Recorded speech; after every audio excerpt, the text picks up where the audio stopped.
and it is a crazy situation. So yeah, our Democratic leader, the man we trust, Chuck Schumer, with the take here, saying, quote, "Is it a shame that the president, who is plunging our nation into chaos, is throwing another temper tantrum, and it's going to hurt lots of innocent people. The Trump temper tantrum may produce a government shutdown. It will not get him his wall." So yeah, again, I think that's very important that we get some kind of Chuck quote on this. It seems like he is going to stay strong on this. He's not going to back the wall. Because, again, I talked about this on Monday's show. It's the same dynamic still here at play. And right now we're kind of back to where we started with no idea of what Trump's going to do. We had a little bit of thing where he backed towards the wall, he backed down the wall, and Trump he's still saying, he's made his position very clear, any measure that funds the government has to include border security. Has to. Trump said during a ceremony at the White House where he delivered a screed against illegal immigration that recalled some of the themes of the presidential campaign, saying, quote, "We have no choice." And then he included some fearsome statistics suggesting that many undocumented immigrants were murderers and rapists. So yeah, that's the whole Trump worldview there at display, and no one could really display it better than Stephen Miller, who was on Wolf Blitzer a few hours ago, and he went crazy. Take a listen. After this funding fight, but he hasn't received the right $5 now billion. as we speak. There is a surge of illegal immigration heading towards our country that presents a national crisis now. Not a month from now, not a year from now, right now. This president took an oath, like every lawmaker in Congress, to defend the citizens of this country. How many more innocent people have to die in pursuit of an open borders agenda? Calm down a minute. We don't have to yell. These are important policy issues that we're discussing. The American people have a right to know where you and the president, the White House stands. I want my shutdown now. Like, yeah, that's pretty much what you can get that situation there right now. And by the way, hell of a chyron under that discussion on CNN saying, "Breaking news: Defense Secretary quits in protest over Trump Middle East policy as government shutdown looms and financial markets tank." Down 464 points. Incredible. Absolutely incredible stuff going on right now. So yeah, thank you again so much for spending this all with Newsflash. You hopefully have been enjoying the show so far. Hopefully you've been informed on the show so far, and so thanks so much. We're just gonna fly right through everything here as the walls continue to fund, and right now where we are with that is pretty much the same as normal, same it has been before, because Trump kind of caved, then he uncaved, then he kind of caved again, and was back and forth. So pretty much hours earlier, before this thing, this speech that he made earlier in the morning, Trump had previously told House leaders during a hastily called meeting that he would not sign legislation passed by Wednesday night to keep the government by the Senate to keep the government running until February 8th. That was the stopgap measure that didn't include any funding for the wall and just kind of put things off so they could have more time to discuss. His maneuver. And by the way, they were sure Trump was going to sign it, but then he's like, yeah, screw it. And probably, again, because of the stuff that I mentioned. I tweeted, I think a few days ago, Trump apparently reporting to back down on the wall, get ready for the Coulter meltdown, and boy, did the Coulter meltdown come. It was not really in the form of the Coulter meltdown anyway, but again, let's see. I'm just going to do a little bit of experiment right now. Trump backs down on border wall.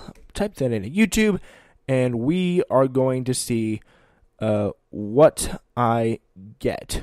What we get on that, and get some of the results here. This is just 2 days ago, courtesy of again Fox Business. So we're gonna just ignore that there. But yeah, I mean, you can get kind of the whole idea. You can get the whole idea kind of coming through time and time again. It's a lot of chaos right now, and no one's really sure what's going on with Trump because he's coming through very I'm even getting confused by Trump here. I apologize. So Trump is apparently struggling to make up his mind towards just pushing the government on and staying with his political lifelong promise and pledge for border security, which it's going to be a little bit of a struggle for him to keep. So here's a little clip from Fox Business. The advisor to Donald Trump's presidential campaign, and Seth Handlin, former special assistant to President Obama for economic policy. Guys, thank you for joining me. Justin, I would like to begin with you. The major development isn't so much that perhaps the Democrats are saying, you know what, we might be able to make a deal with the GOP and we might have a continuing resolution, but rather that the White House says it's rethinking the president's announcement just last week that he would own a government shutdown. What do you think sparked the turnaround at the White House, Justin? Well, I think there's a couple factors there, partially political pressure, but, I don't think it's in anyone's best interest or desire to see the government shut down here.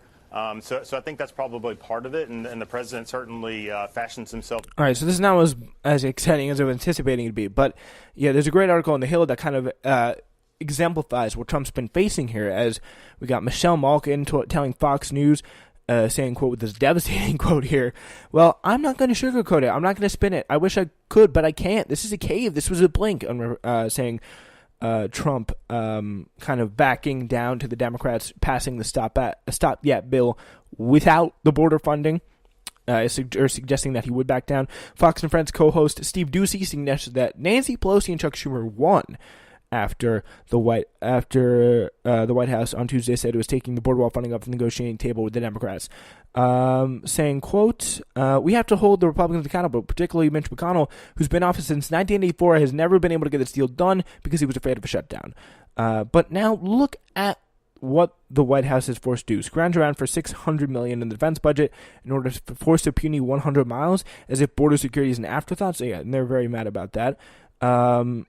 Shapiro saying, quote, it's a pretty gutless move for the administration to back down from a fight over the wall after revving up Republicans for that fight precisely. I mean, he's got a point there. It's very, very gutless, and it looks like Trump being very, very much in line, and I guarantee you Trump saw that Fox and Friends segment I just talked about. Trump has been hearing all y'all out there in the conservative media, and he's backing down on that. He's saying, okay, we're going to have to do the border funding, and a shutdown looks very much impending. So that's where we are right now. Also, in a podcast interview with the Daily Caller, Coulter blasted the Trump, and Coulter, conservative firebrand, and Coulter, blasted the Trump presidency, saying it would have been a joke without the wall. All she cares about is the wall. I mean, why would you vote for him again? To make sure, I don't know, that Ivanka Trump and Jared Kushner can make more money? That seemed to be the main point of the presidency at this point. They're about to have a country where no Republican will be elected president again, added Coulter, author of the 2016 book, In Trump We Trust. E pluribus awesome! Yeah, so suck it, Ann Coulter. Suck it. Saying with an incredible ending here, Trump will just have a joke policy who scammed the American people, amused the populace for a while, but he'll have no legacy whatsoever. Amusing the populace, scamming the populace for a while, that seems to be very, very accurate of what was really going on. So, Trump caved to that pressure after caving to the Democrats, and we still don't know who's going to blink first. Democrats, Republicans, because Trump took that wall off the funding for the border wall off the table, said he would vote for a bill without the funding, then said he changed his mind, said he's not going to vote for a bill without the funding. We need border security, he says. And so now we just don't know what's going to happen at this point in time. So that question is very much still out in the air. All right, we now move to Wall Street. Market is closed, but the stocks tumbled yet again on Thursday, a day after the Federal Reserve pushed forward with another interest rate increase and offered few signs that it would sharply slow the pace of monetary tightening as many would hope. The S&P 500 stock index declined 1.6%, and the Dow Jones fell 2%. Huge, huge deal. The tech-heavy NASDAQ composite fell 1.6%, pushing it 19.5% below its late August peak. A decline of 20% marks the official start of a bear market. So that is a very, very big deal. So NASDAQ is entering a bear market phase right now, with the S&P 500 about to go. The broader S&P 500 is down more than 15% from its peak, within spinning distance of entering a bear market and entering the long bull rally that began in early 2009. There's just constant selling pressure, said Paul Hickey, a founder of the Bespoke Investment Group. It's just any excuse is an excuse to sell. So there are a lot of selling going on right now. But the big thing is, after this whole shutdown thing that we talk about, everyone's freaking out about it. But another big thing right now going on is the day after the Federal Reserve pushed forward with another interest rate increase and offered a few signs that would, again, sharply slow the pace of monetary tightening, as many would hope. So, yeah, they're going to increase these interest rates. They want to. That's something that a lot of people didn't like. All right, we are going to take a quick break. Hopefully we can get a guest for you on to discuss this better. We'll be back within a minute to finish up the show. This is the Spencer Walsh Radio Network. Your show will return in just 4 minutes. Pendo on the beat.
All right, so we are back on the show, a live news flash for you here today on this night. So that's what we know about the stock market right now. On Thursday, investors really had their pick of excuses. This is pretty much what happened. That could cause listen up, take some notes because it's a lot. Right now, investors between the United States and China, tensions between the United States and China flare as the Justice Department unveiled new indictments of Chinese nationals accused of hacking government and corporate targets on behalf of Chinese intelligence agencies.